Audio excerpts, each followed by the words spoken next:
Oregon hasn't even taken the stage yet, and they're making a splash at Big Ten Media Days in more ways than one.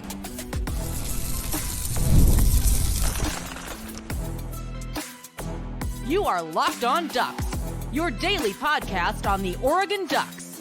Part of the Locked On Podcast Network, your team every day. Yes, it is that time once again for Locked On Ducks. I'm your host, Spencer McLaughlin. Thank you so much for making this your first listen or your first view of the day. Part of the Locked On Podcast Network, your team every day, and your number one source to stay up to date with the Ducks, which is why, if you have not already, please like, comment, subscribe, rate, and review wherever you listen to or watch this show, which today is brought to you by our friends over at FanDuel. Make every moment more as the playoffs wind down. The sports stop sportsing like we want them to, but this summer, FanDuel's hooking up all customers with a boost or a bonus daily. There's something for everyone every day, all summer long. Visit FanDuel.com to get started. Dillon, Gabriel, and Tez Johnson picked to the Big Ten preseason team selection honoree. Not entirely sure. I'll explain that more later on today's show. And, Oregon in the Big Ten, this is real. This is happening. Oregon has not yet taken the stage. That comes later in the week. But despite that, Ohio State was out there, and Illinois, and Purdue, and Northwestern Wisconsin today. Oregon made plenty of buzz because this is just what Oregon has done. This is just something that they have done over the last 10, 15 years or so. They put a giant duck in the middle of the river. It's right outside my hotel. It's a giant inflatable duck. They put it there. Now, this may seem silly and not in a completely serious topic. Is it the biggest deal in the world? No. But is it the reason that Oregon's generating buzz before Dan Lanning and players have had an opportunity to speak for the first time here at Media Days as members of the Big Ten Conference? Yeah, it is. And it's emblematic of what Oregon has done over the last 20 years or so to keep themselves in the conversation. I mean, you think whatever you want about putting the Bodacious posters up ahead of last year. I think this is this year's version of that. It's not specific to a player, but it gets you talking about Oregon, thinking about Oregon. The Bodacious website, or the banner last year popped up on the website of the USC 24/7 page. Just kind of be in there. I'm not a big fan of The Office. Sorry, but I tried multiple times to watch it, could not fully get into it. But there are a lot of really, really funny scenes and moments from it. One of the best memes from that show is where Dwight is at, I think they're at a bowling alley or something, and the woman comes up behind him, don't remember her name, and then Dwight all of a sudden is scared.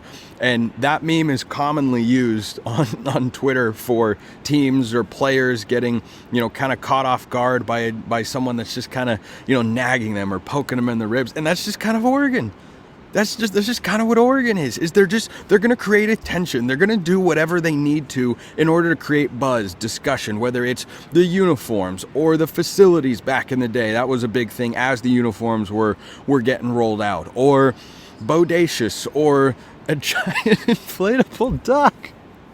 It's just you can't make this stuff up. It's just 100%.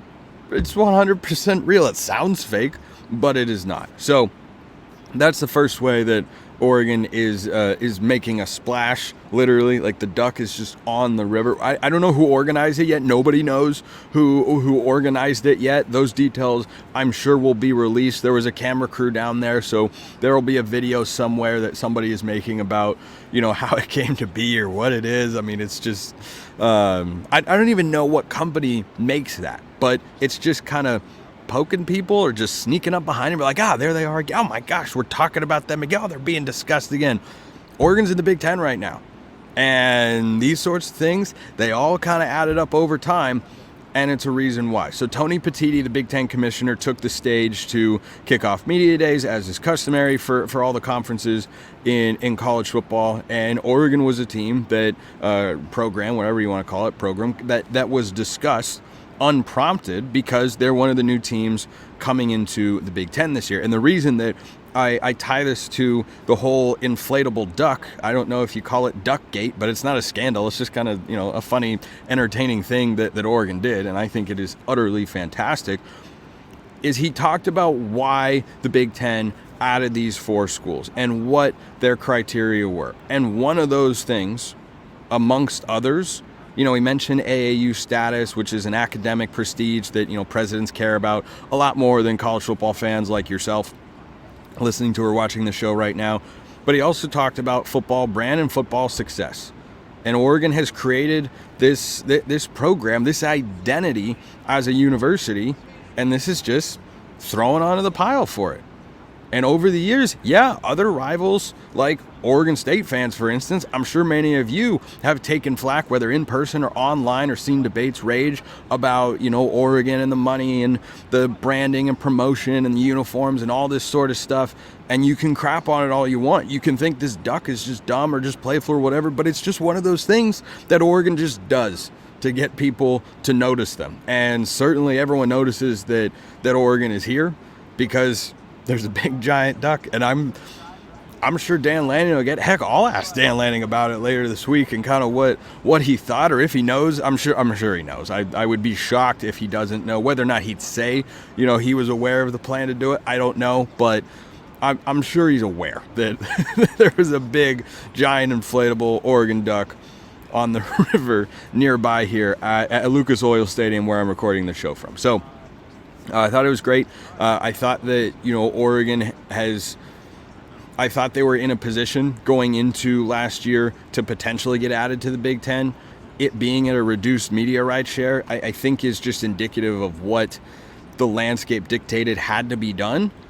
And also, with the funding mechanism that Oregon does have, they don't feel like a program that is going to miss that tremendously. For example, UCLA is a full media rights member, and they can get more money going into the Big Ten, though there are a lot of other costs that they have to offset.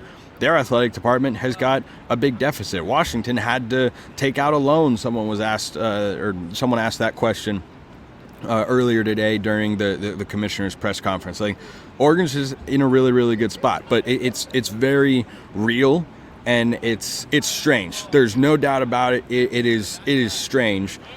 But I think the reception for Oregon is going to be overwhelmingly positive, perhaps even more so than any other team because of the immediate strength they add to the league. USC's got serious questions on defense. I think they're going to be a good team, but not a great one in 2024. I think they're an 8 or 9 win team, but not a serious playoff contender or a Big Ten championship contender. But Oregon comes in right away, and the USA Today poll has got them second, and another media poll has got them second as well, but by a wider margin with more votes. There was one that had 21 votes for Ohio State in first place and 5 for Oregon in second, and then USA Today was an 8-5 split. And Oregon is just one of the teams that's coming into this league and generating buzz and interest and intrigue because they can come in and compete and contend right away, and that's what the expectation is going to be. So I think on the water and off the water instead of on field and off the field. I just came up with that, and I'm way too proud of it. On the water, off the water, Oregon's making a splash, and no one's even spoken yet. And I'm very interested to see what Dan Lanning and the players have to say. If you got questions for Lanning or the players that you want asked, let me know your thoughts in the YouTube comments, or hit me up on X, formerly known as Twitter. Speaking of the Big Ten, Dillon, Gabriel, and Tez Johnson are on the preseason honorees list, which is a little confusing. But it's not confusing that they're on it because they're in for a big, big year. That's coming up next. Coming up right now is FanDuel. I love sports. I love them so much. I never want them to stop, even when the Mariners stink. But as the playoffs wind down, we get fewer games, and the sports aren't sportsing like I want them to, and FanDuel lets me keep the sports going whenever I want. And you can do the same. All you have to do is open the app and dream up bets literally any time that you're in the mood. This summer, FanDuel's hooking up all customers with a boost or a bonus daily. That's right. There's something for everyone every day, all summer long. Oregon bets are readily available. You've got individual games. I was looking over there the other day. Oregon's back to being a -1 point favorite against Ohio State, which means as of now, Oregon will be favored in all 12 games they play this year. Does that mean they go 12-0? They could. They could. If you want to bet that sort of stuff, go check out FanDuel. They've got Oregon's win total at 10.5. I think that's the right number. I'd probably lean towards the over. You can lean whichever way you want. FanDuel.com. Start making the most out of your summer. FanDuel, official sports betting partner of Major League Baseball. So the official Big Ten preseason media poll came out for a preseason team of 12 players, regardless of position. I don't know. This is a completely new concept. I'll be honest, I was a little puzzled. I still am at what exactly the list is. It's preseason honorees.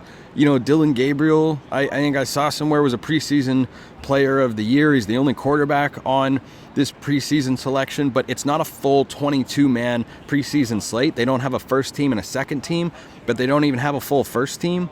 They have a quarterback, 2 running backs, 2 receivers, a tight end, 3 defensive linemen, 1 linebacker, and 3 defensive backs.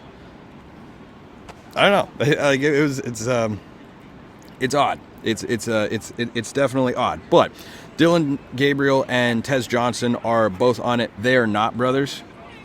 They are not brothers. We if you know, you know. And I think most Oregon fans know. We won't have to be reminded of a brotherly connection from quarterback to Tez Johnson this year, as we were many a times a season ago. But I think these 2 guys are going to have a monster season. And I've gone back and forth in my head about whether Tez Johnson or Evan Stewart leads Oregon in receiving yards this year. I'm just going to operate under the assumption both guys stay healthy. Knock on wood. I think this table's made of wood. We'll call it good for now. And, if both guys stay healthy, either one of them can be a 1,000-yard receiver. Tez Johnson, we know that because he had over 1,100 yards last year, set the Oregon single-season receptions record.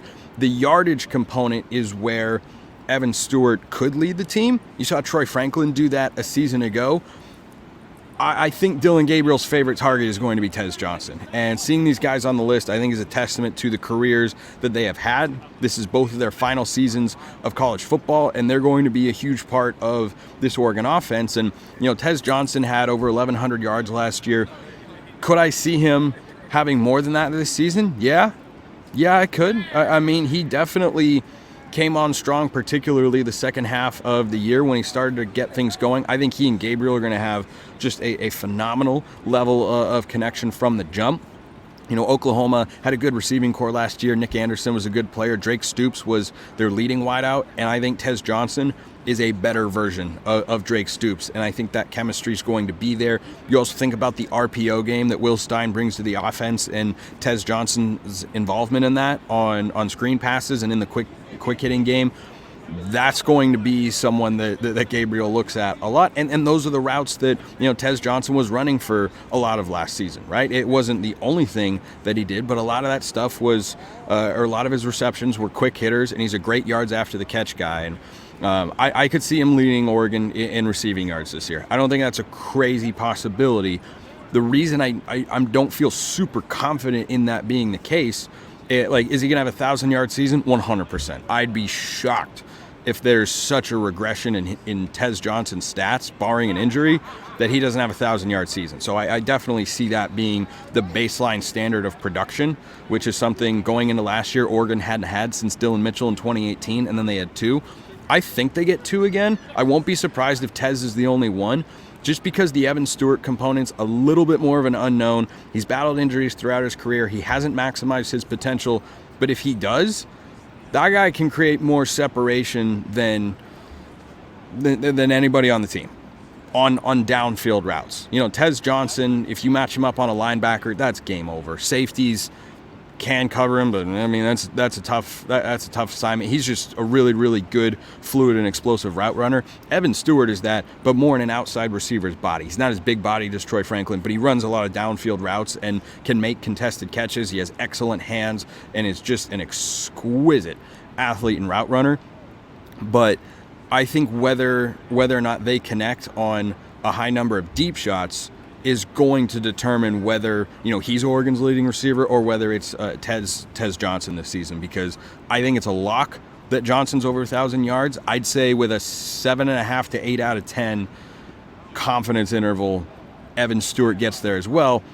But it's such a talented and deep receiving core. That could be the other element that limits the stats for the receivers. But Gabriel has just got a huge assortment of weapons, and I'm glad that he was selected by the Big Ten media as the quarterback to put on this team, because I've said for the last several weeks and continue to believe more and more that that's the best quarterback in the conference. He's not just the most experienced and, could break Bo Nix's record for career starts, but there's no other quarterback in the Big Ten I would rather have. And, Will Howard might be the closest, and he has, yet to eclipse a 61% completion percentage in a season. Now, would that go up if he were at Oregon? Yeah, sure. Gabriel was close to 70% last year at Oklahoma. I expect him to be over that 70% clip. I don't think he'll get to, the 77 that Bo hit a year ago. That's just a ridiculously high standard. But do I expect him to be in the low 70s? Yeah, I think he will with the receiving core that he has, the offense that Will Stein has called over the last couple of years.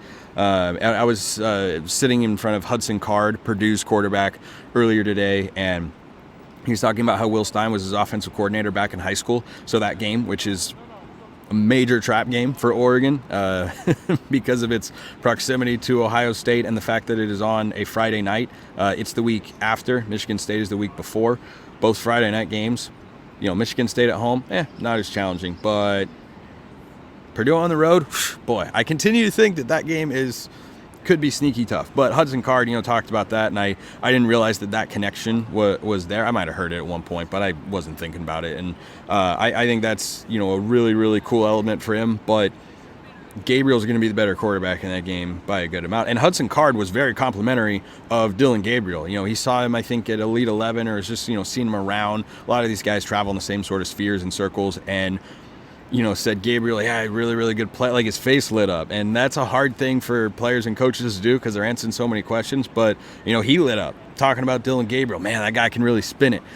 He's such a good player, and I'm excited to go against him. And I think he'll be excited to go against him until he realizes that when Oregon goes to West Lafayette, they could very well put up 40-plus points, and he's got to try to keep pace against the best Oregon defense that we've seen probably since 2019, and could even be better than that unit, at least on paper with the numbers they put up. So I'm glad that Gabriel got that honor. I think it's well-deserved. I think for Tez Johnson as well. I think it's a little bit of a down year from a wide receiver standpoint in the Big Ten, since Ohio State has got Jeremiah Smith, an incoming true freshman who's crazy talented. They've got Emeka Ibuka. That's a really, really good receiving core. They've got a couple other guys that are good, but Brandon Innes, a guy that I think they like out there in Columbus. I don't think that Oregon is worse than the second best receiving core here, and Tez Johnson is the most proven guy of the bunch. So, Oregon getting that sort of respect, I think that's really, really well deserved. I like it, and I think Gabriel and Johnson are going to be a fascinating tandem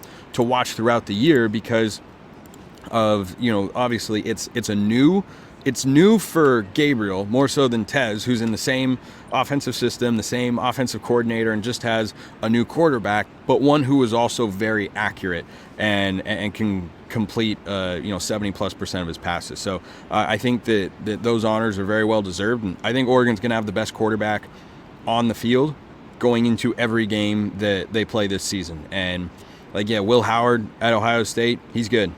He's good. Or, Ryan Day has not actually named a starting quarterback. He was asked about that earlier and said, no, I've not named a starting quarterback. I think it had been a long-running question with him and the reporter that asked it. He said, last time I checked, you hadn't named a starting quarterback. And he said, no, I hadn't. You're correct.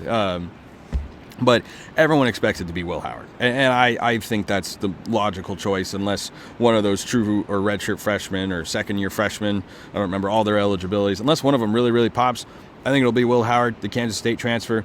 He's good. He's real solid. I think one of the underrated guys in the conference, actually, is up at Washington, and Will Rogers. I think Will Rogers is real solid. Played for Mike Leach at Mississippi State, like Dillon Gabriel, very veteran guy. He's thrown for a lot of yards. Not as efficient or accurate, but has got a good arm and can throw the football around the field and can make some pretty high level throws. But I still take Gabriel over him. I take Gabriel over Will Howard. I take him over Aiden Childs at Michigan State because he's too young, though Childs has immense upside in his college football career. And you just kind of go down the list. You're like, Hudson Card is fine. Dillon Gabriel is better, and Ethan Garber's at UCLA. He's okay, but Dillon Gabriel's a lot better. So I'm glad that the Big Ten media feel that way, because it can be hard sometimes as a new team to get the respect of the media or the coaches or fans or whoever. But I think Oregon has earned that, and I think Oregon has that. Now they just have to go and back that up on the field. They're in the Big Ten now. Everybody knows that, and it's really setting. I mean, there's a Big Ten logo behind me here on this Oregon podcast. There's a Big Ten logo over there. Some more thoughts on that coming up next.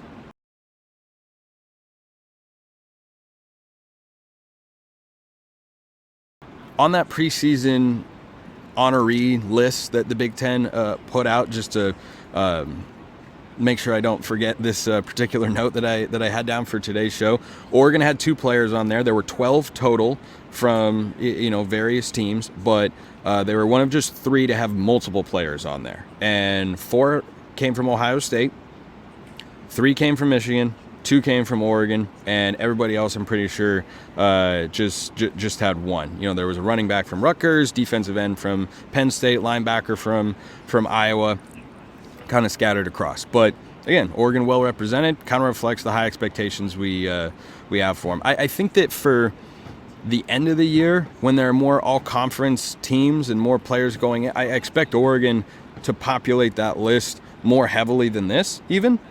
I'd say on, the first team or second team, Oregon will probably have at least 3 guys on both by the end of the year. I think Jabbar Muhammad is a name that could work his way into that fold. I think Jeff Bossa, certainly, second team All-Pac-12 a year ago. And he had, I think, some AP or Associated Press, USA Today preseason all-conference selection votes. And Jordan James maybe, but I think Noah Whittington's going to have a lot of carries, so he might not be able to put up crazy numbers there.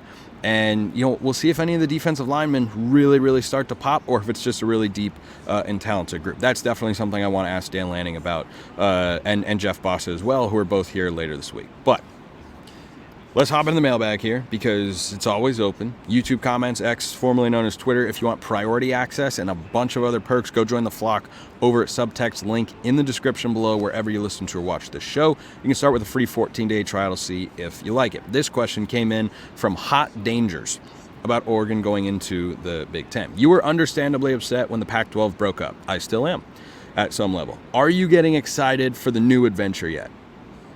Well, being at Lucas Oil Stadium is very cool. Being amongst the media that are here to cover the Big Ten, it's very cool. I'm not denying that there are really neat elements or exciting components to being in the Big Ten. I mean, Oregon hosting Ohio State is going to be one of the biggest games in the history of Autzen Stadium. It should be College game day, despite the loaded lineup of college football games on October 12th. It is going to be fantastic. But Oregon-Ohio State is understandably one of those headliner games. Tony Petitti was, that's the Big Ten commissioner. No more George Kliavkoff. It's no more George K. It's Tony P, if you prefer, who's a very eloquent and well-spoken guy, as you would expect. I was not like blown away impressed, but I thought he handled himself well. The questions that he took from people like myself and others about conference realignment and new member expansion and everything like that. Like he's grown up in the room is all I'm trying to get across here. But when he was talking about the biggest games that are going to be played in the Big Ten this year, the first one he mentioned during his prepared written comments was Oregon-Ohio State. And yeah, I'm stoked about that. Or going to Michigan, new places to play or places we haven't been in a long time. Like it's exciting at some level. I think the big games are where I'm going to miss the Pac-12 the least. It'll be the random games. When Illinois comes to town, when Oregon goes to play Purdue. Those are the times where it'll feel strange and out of place, to where I'll feel I'd rather be playing Arizona State or Cal or Wazoo or Stanford, because it's just the league that I grew up with. It's a league that a lot of you grew up with as well. So yeah, I mean, it's exciting to be here. However, had the Pac-12 stuck together, would I be at Pac-12 Media Days? Yeah. Would I be, in Indianapolis at Lucas Oil Stadium? No. I'd be probably at Allegiant Stadium in Las Vegas or wherever they, would have held the media days. So, yeah, I mean, I'm excited for the season to start. Like, more than anything, I've accepted Oregon's in the Big Ten. This makes it feel, very, very real, official. This is kind of the unofficial kickoff to the college football season, and I'm definitely in that mindset. However, I'm just excited for football. I'm excited for football. I'm definitely there. I am most definitely there. I'm going to enjoy the rest of my summer. It's going to be great. I got a bunch of fun stuff planned. And once that comes to a close, give me some football. Give me some football. Another quick note, I thought you might be interested to hear from the commissioner, what he had to say.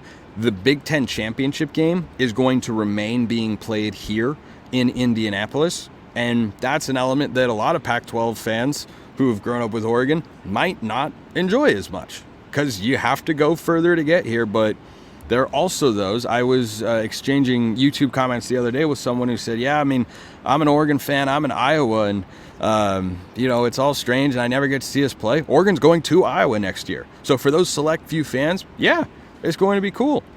For most fans, you have longer trips or less accessible trips, or maybe you see it as, hey, it's a new adventure. It's a new place to go. I've never been to Indianapolis, and, I'd hope that if Oregon makes a Big Ten championship game this year, that this place is 50% full with Oregon fans. But it's new, and it's, the Billy Bean line from Moneyball. Adapt or die, Gary.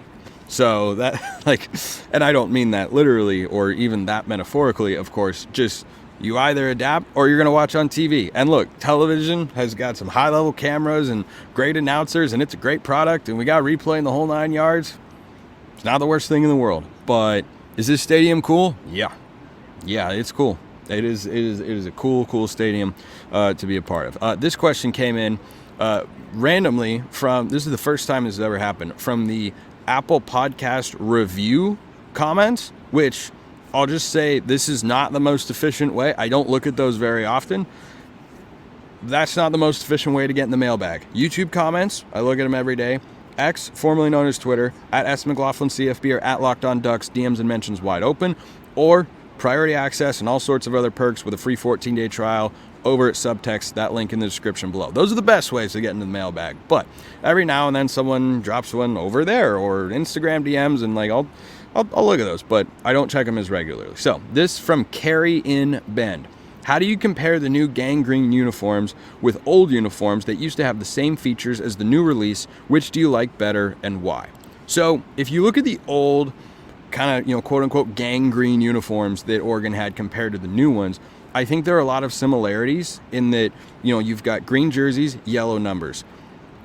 The yellow that they used to have for the numbers, I thought was a little bit, I'm looking across the stadium and seeing Iowa's logo. It looks a little bit more like that color. Whereas if you look at the new yellow, it feels almost a little bit more golden, but I think it plays with the apple green or more apple green color a lot better. And I think that what they did a great job of with the gangrene uniforms, and if you haven't checked them out, just go do a quick Google search. I think they look great. I think what they did an excellent job of, bringing back the O on the side of the helmet, 100% on board with that.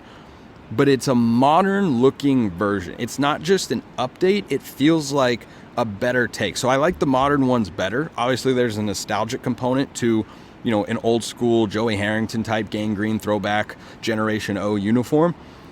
But I think they did a great job of almost making it a non-retro version of the throwback jerseys from a year ago, but also just kind of making it a really nice modern update while staying true to what made, those uniforms identifiable or cool. And certainly they look great. Oregon's jerseys are on the mannequins out as you walk into Big Ten Media Days. And when you see them up close and personal like that, they all look really cool. They all look really, really cool, and Oregon's look great. So love the question. Keep them coming. Got plenty of room in the mailbag. Again, later this week, Dan Lanning, Dillon Gabriel, Jeff Bossa, Terrence Ferguson, they will all be here. I'll be able to ask a question to any and all of them. So just let me know what you want asked. Appreciate everyone listening. I will see you next time. Until then, hope you have a wonderful rest of your day, and go Ducks.